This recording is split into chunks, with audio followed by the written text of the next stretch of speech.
உலக மக்கள் எல்லோருக்கும் வணக்கம். சுபிக்ஷா டிவி வாயிலாக நான் உங்கள் ஜி கோபால் பேசுகிறேன். இன்னைக்கு நான் பேசக்கூடிய பலன் என்ன அப்படின்னா ஆகஸ்ட் மாத பலன்கள். இந்த ஆகஸ்ட் மாத பலன்கள் ஆகப்பட்டது துலாம் ராசிக்காரங்களுக்கு எப்படி இருக்க போகிறது, இதை பற்றி தான் இந்த வீடியோவில் தெளிவாக பார்க்குறோம்.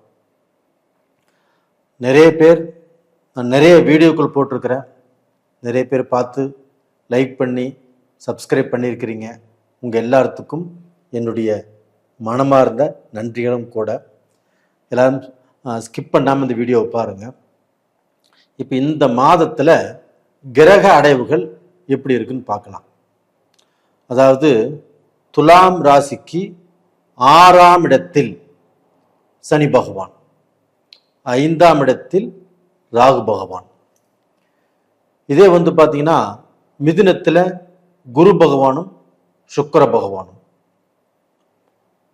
கடகத்தில் புதன் பகவான், சிம்மத்தில் கேது பகவான், கடகத்திலிருந்து சூரிய பகவான் ஆகஸ்ட் 17ஆம் தேதி பயிற்சியாகி சிம்மத்துக்கு வந்துடுவார். சூரிய பகவான் ஆகப்பட்டது கன்னியில். இது இந்த மாத கிரக அடைவுகள். அப்ப இந்த மாத கிரக அடைவுகளில் துலாம் ராசிக்காரர்களுக்கு கிரக அடைவுகள் எப்படி இருக்கிறது, இதனால எங்களுக்கு ஏதாவது ஒரு வெளிச்சம் பிறக்குமா, எங்களுடைய பொசிஷன் மாறுமா, நாங்கள் நினைத்தது நடக்குமா, திருமணம் கைகூடி வருமா, வேலை கிடைக்குமா, பிஸ்னஸ் நல்லா இருக்குமா, இது மாதிரி எத்தனையோ கேள்விகளோட தான் இந்த வீடியோ நீங்க பார்க்குறீங்க. ஆனா இந்த துலாம் ராசிக்கு பாருங்க, சனி பகவான் 6ஆம் இடத்துல இருக்கிறாங்களா. 6ஆம் இடத்துல சனி பகவான் இருப்பது மிக மிக யோகம். அதே சமயத்தில் 9ஆம் இடத்தில் குருவும் சுக்கிரனும், இந்த 2 சுபகிரகங்கள் 9ஆம் இடத்தில் இருப்பது யோகம். 3 கிரகங்கள் ஆச்சுங்களா. அதே சமயத்தில் அந்த குரு பகவான் உங்களுடைய ராசியவே பார்க்குறாங்க. இது போக புதன் பகவான் 10ஆம் இடத்துல இருக்கிறாங்க. இதே சூரிய பகவான் ஆகப்பட்டது ஆகஸ்ட் 17ஆம் தேதி 11ஆம் இடத்துக்கு சிம்மத்துக்கு வந்துடுவாங்க. இப்ப இத்தனை கிரகங்கள் உங்களுக்கு சாதகமான சூழ்நிலையில் இருக்குது. அப்போ உங்களுக்கு இந்த மாதம் எப்படி இருக்கும் அப்படின்னா சூப்பரோ சூப்பர். நீங்கள் எடுத்து வைக்கக்கூடிய ஒவ்வொரு அடியும் உங்களுக்கு சாதகமாக சில வெற்றிகளைத்தான் தேடி கொடுக்கும். இது என்னுடைய கணிப்பின் மூலியமாக உறுதி.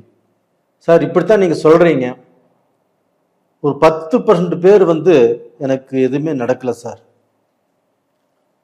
எனக்கு எல்லாமே தடையா இருக்குது,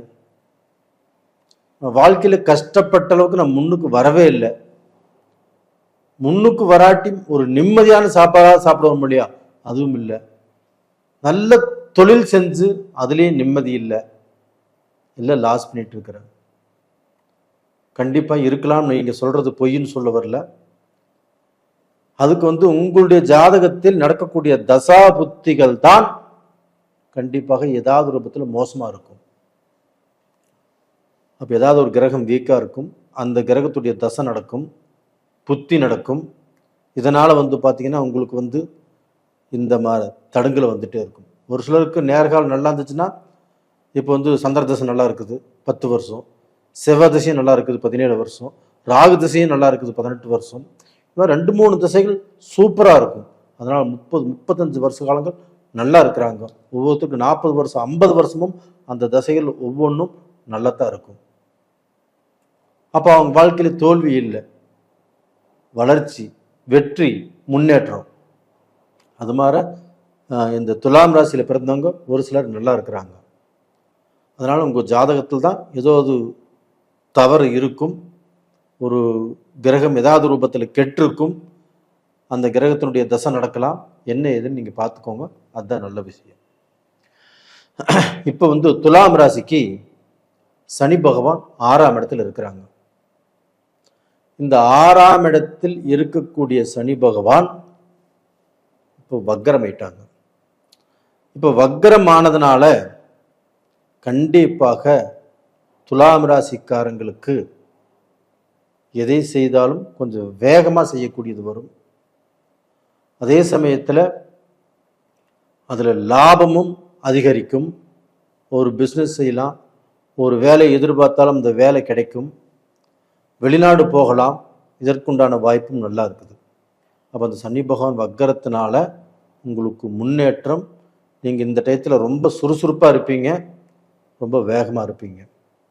அது போக இந்த சுக்கிர பகவானும் குரு பகவானும் ஒன்றாக இணைந்து 9ஆம் இடத்தில் ஒன்றாக இணைந்து இருப்பது யோகம் உங்களுக்கு.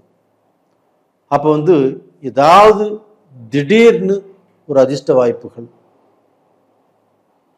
ஏதாவது வரக்கூடாத ஒரு பெரிய அமௌண்ட் உங்களுக்கு வரலாம். அது போக பார்த்தீங்கன்னா உங்களுக்கு ஏதாவது ஒரு பெரிய ஆர்டர் வரலாம், ஒரு ஒரு மிகப்பெரிய சப்போர்ட்டு யார் மூலியமாவது கிடைக்கலாம். உங்க வாழ்க்கையில நல்ல அந்தஸ்துக்கு வரக்கூடிய வாய்ப்புகள் இந்த குரு சுக்கிரனுடைய இணைவால் கண்டிப்பாக நடக்கும். அதுபோக 9ஆம் இடத்து அதிபதி 10ஆம் இடத்துல, 10ஆம் இடம் தொழில் ஸ்தானம். அப்போ அந்த 9ஆம் இடத்து அதிபதி 10ஆம் இடத்துல இருப்பது உங்களுடைய தொழிலுக்கு மேன்மை. அதாவது ஐடி சம்பந்தப்பட்டவங்க, லாயர் சம்பந்தப்பட்டவங்க, அதுபோக புக்கு விற்கிறவங்க, இந்த ஓவியம் வரைகிறவங்க, இந்த டிராங்கி, இது மாதிரி விஷயத்தில் இருக்கிறவங்களுக்கு அவங்களுக்கு எல்லாமே நல்லா இருக்கும். இது போக பார்த்தீங்கன்னா உங்களுக்கு 11ஆம் இடத்து அதிபதி 10ஆம் இடத்துல புதனோடு இருந்து புதாதித்ய யோகத்தையும் உங்களுக்கு கொடுக்கிறார். இது ஒரு அற்புதமான டைங்க துலா ராசிக்காரங்களே, உங்களுக்கு தான் நான் சொல்கிறேன். இது ஒரு அருமையான டயம். இந்த டயத்தை வேஸ்ட் பண்ணாமல் நல்லபடியாக பயன்படுத்திக்கோங்க. அது போக 11ஆம் இடத்து அதிபதியே ஆட்சி ஆறாங்க. லாபாதிபதி லாபஸ்தானத்தில் ஆட்சி. அப்போ லாபாதிபதி லாபஸ்தானத்தில் ஆட்சியாக இருக்கும்போது நம்ம தொட்டதெல்லாம் பொன்னாகும். நம்மளுக்கு அந்த உயர்வு கிடைக்கும், அந்த அதிர்ஷ்டம் கிடைக்கும், அந்த முன்னேற்றம் கிடைக்கும். நம்மளுக்கு ஏதாவது ரூபத்தில் லாபங்கள் பெருகிட்டே இருக்கும். கண்டிப்பாக நான் சொல்வது கண்டிப்பாக நடக்கும். நீங்கள் கமெண்ட் பாக்ஸில் கூட எழுத போகிறீங்க, இது உறுதியாக நடக்கும். இது போக அந்த சுக்கிர பகவான் ஆகப்பட்டது ஆகஸ்ட் 2021 அந்த கடகத்துக்கு வர்றாங்க. அப்போ அந்த சுக்கிர பகவானுடைய அனுகிரகங்கள் ஆகப்பட்டது உங்களுக்கு கொஞ்சம் நஷ்டத்தை கொடுக்கும். இல்லைன்னா ஏதாவது பெண்கள் வகையில் சில பிரச்சனைகளை உங்களுக்கு கொடுப்பதற்கு வாய்ப்பு இருக்கிறது. அப்போ அந்த பிரச்சனைகள் பெண்கள் வகையில் அப்படின்னா வேலை செய்கிற இடத்துலையா இருக்கலாம், ஒரு வர செலவுலையாக இருக்கலாம், இல்லை தவறான பழக்க வழக்கமாக இருக்கலாம், ஒரு பிஸ்னஸ்லையாக இருக்கலாம். ஏதாவது ரூபத்தில் சில பிரச்சனைகள் வரக்கூடிய வாய்ப்புகள் இருக்குது. இந்த 10 நாளைக்கு மட்டும்தான், அது பார்த்து நடந்துக்கோங்க. இது போக இந்த செவ்வாய் பகவான் ஆகப்பட்டது உங்கள் ராசிக்கு 12ஆம் இடத்துல இருக்கிறாங்க. அந்த செவ்வாய் பகவான் ஆகப்பட்டது 7ஆம் இடத்துக்குரிய கிரகம். செவ்வாய் பகவான் 12ஆம் இடத்துல இருக்கிறாங்க. இருந்தாலும் அது பெரிய தொந்தரவுகள் எதுவுமே செய்யாது. இந்த ராகு பகவானும் உங்களுக்கு 5ஆம் இடத்துல இருக்கிறாங்க. அந்த 5ஆம் இடத்தில் இருக்கக்கூடிய ராகு பகவானை குரு பகவான் 9ஆம் பார்வையாக பார்க்குறாங்க.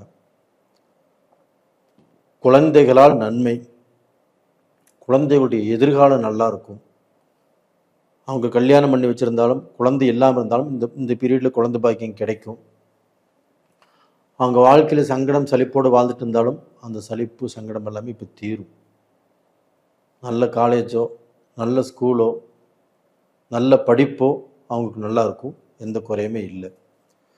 துலாம் ராசியில் பிறந்த பெண்கள் இன்னைக்கு வந்து பார்த்தீங்கன்னா கணவனால் சந்தோஷப்படுவீங்க. அந்த கணவன்கிட்ட இருந்து ஒரு உண்மையான அன்பு, அந்த பாசத்தை இப்போ எதிர்பார்ப்பீங்க. அப்போ நீங்கள் எல்லாமே சந்தோஷமாக இருக்கக்கூடிய வாய்ப்புகள். அது போக கணவன் உங்களுக்கு வந்து இந்த குருவும் சுக்கிரனும் ஒரு இடத்துல சேர்ந்திருந்து அந்த குரு 5ஆம் பார்வையாக உங்கள் ராசியே பார்க்கறதுனால உங்களுக்கு வந்து கணவன் மூலியமாக ஏதாவது ஒரு கிஃப்ட்டு, ஏதாவது தங்கமோ வைரமோ, ஏதாவது 1 கிராமோ, ஏதாவது ரூபத்தில் வெள்ளியோ, இது மாதிரி ஏதாவது ஒன்று வாங்கி கொடுப்பாங்க. நல்லா இருப்பீங்க. நேயர்களே, இந்த பதிவு பிடிச்சிருக்குன்னு நினைக்கிறேன். லைக் பண்ணுங்கள், சப்ஸ்கிரைப் பண்ணுங்கள். உங்கள் ஜென்ம ஜாதகத்தையுமே ஒரு முறை பார்த்துக்கிறது நல்லது. விருப்பம் இருந்தால் பார்த்துக்கோங்க. உங்களிடமிருந்து விடைபெறுவது உங்களின் ஜி கோபால். நன்றி, வணக்கம்.